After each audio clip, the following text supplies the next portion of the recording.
Ao invés de ele ser dono de um pequeno projeto, é importante ele ser parceiro de um grande projeto.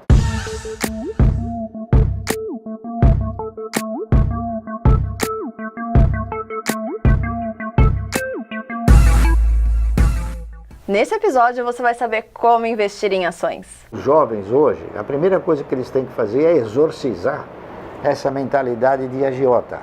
Tem que cair fora disso aí. Tem que começar a pensar em investir na geração, na circulação e na produção de riqueza. Certo? E isso você só consegue através do quê? Através de parceria.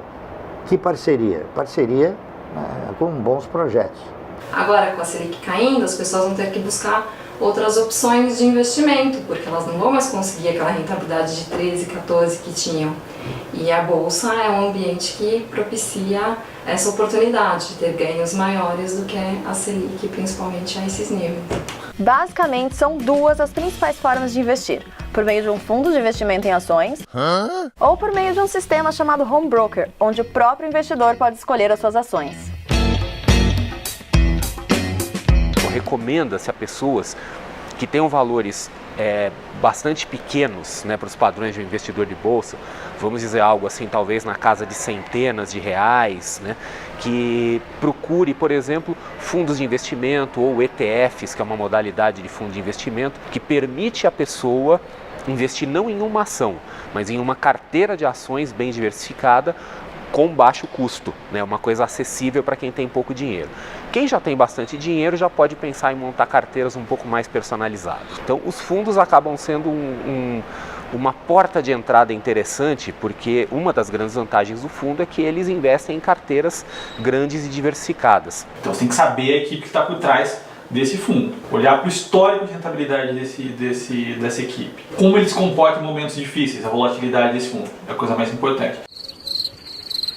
A contraparte é que você tem um custo, geralmente em 2%, e você tem que é o custo de administração, e você tem um custo de performance, que é quando esse fundo ultrapassa o benchmark, geralmente é o Ibovespa, 20% desse ganho fica com o fundo. Então você perde um pouco de rentabilidade. Todas as transações numa bolsa de valores são necessariamente feitas através de uma corretora. Entra numa corretora, faz um cadastro. Então focar nas corretoras que têm custo menor. Uma vez feito isso, o investidor ele pode, né, tomar a decisão dele do que ele vai comprar, o que ele vai fazer. E aí que a coisa começa a ficar um pouco complicada, principalmente para os iniciantes. E o Home Broker, que é a ferramenta de compra, nada mais é do que uma ferramenta para sintetizar isso. Existem simuladores por aí de bolsa de valores que mostram mais ou menos, de forma mais ou menos realista, como é o funcionamento de um home broker. As pessoas podem fazer transações com dinheiro virtual, né, antes de colocar o seu próprio capital ali em jogo. O mais bacana é que não existe um valor mínimo para começar a investir. Existem ações de vários preços e a pessoa ela pode entrar com diferentes volumes. Obviamente, quanto maior o volume, mais ela vai conseguir diluir os custos transacionais, os custos de transação, como corretagens e outras coisas. Se ele não está disposto a se dedicar como um profissional nisso, deixa o dinheiro na mão de quem sabe fazer isso. Mesmo que seja o dinheiro para aposentadoria, para longo prazo, você tem que saber fazer seleção de ações, tem que saber estudar, conhecer análise fundamentalista. Então procura ver, por exemplo, as informações financeiras, procura saber como funciona o segmento em que aquela empresa está inserido. Empresas, por exemplo, que tenham um valor X, mas que estejam sendo negociadas na bolsa a um valor abaixo de X. Ações do Santander, quando eu comprei uma vez, eu não acreditava. Eu fiz um trabalho, as ações do Banco do Brasil custavam R$20, a do Itaú custava 30, a do Bradesco custava 20 não sei quanto. Eu falei, pô, mas por que o Santander custa só 11 centavos, né? Não tem razão de ser. Então eu comecei a comprar. E hoje eu sou um dos maiores acionistas do Santander, comprando a 11 centavos. E hoje elas custam R$28.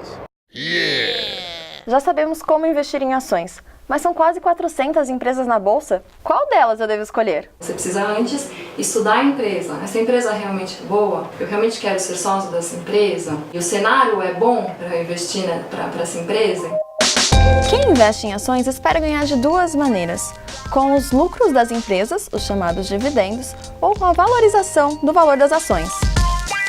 Então, o bom investimento é aquele que você aplica num setor de atividade perene e que tenha sustentabilidade. Eu vou dar um exemplo de perenidade e de sustentabilidade. Energia elétrica, você vai ter hoje, daqui a 200 anos, ou daqui a 500 anos, talvez, claro, sempre evoluindo, né? Isso é perenidade.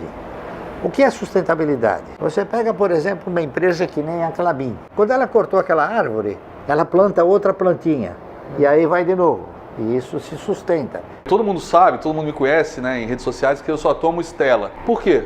Porque eu tenho ações para minha aposentadoria em Ambev. O investidor tem que ficar atento a qual o melhor momento para investir. Nos últimos meses, a Bolsa de Valores bateu recorde, ou seja, os preços estão lá no alto. O principal índice da Bolsa de Valores de São Paulo estabeleceu hoje o 5º recorde de pontuação em uma semana. Será que esse é o melhor momento para investir? A gente que é do mercado financeiro, a gente brinca muito com um pouco com as manchetes das revistas. Quando começa a aparecer manchete em jornal, revista, mostrando a bolsa no topo, etc., todo mundo que é do mercado financeiro profissional fala, agora é hora de vender. Quando a bolsa sobe, o meu recurso está em crise, porque eu vou comprar caro e eu não compro, eu espero. A especulação é um instrumento que gera o quê? Que gera o sentimento de você comprar na baixa e vender na alta. Então esse sentimento, ele faz com que você torça para quê? Para o mercado subir. É isso. O programa que a gente desenvolve é o inverso. A gente torce para o mercado cair, porque aí você vai comprar ações mais baratas. O investidor profissional compra quando está muito baixa a ação. Buffett fala isso. Tem que se preocupar com essa questão do time para saber a hora de comprar. Não entrar no efeito manada e comprar só topo e aí vender quando não está mais aguentando de dor por conta das perdas, vender tudo no fundo. Que é o que fazem. Infelizmente é o que fazem. Mas antes de qualquer investimento, é necessário analisar bem as suas finanças e pesquisar muito, pois o mercado financeiro é bem amplo. Quanto que você ganha hoje? Quanto que você guarda hoje? Ok, vai sobrar um pouco? Aí legal. Primeiro você tem que ver o quanto que é esse que sobra. É R$100? O que dá para eu investir com R$100? Ah, dá para eu colocar numa poupança até juntar R$1.000, R$2.000 para eu colocar em um outro fundo que aceite um aporte inicial de R$1.000, R$2.000. Quando a gente entra, acha que vai ganhar muito dinheiro assim rápido, não é assim. É o dinheiro fácil mais difícil do mundo de se ganhar.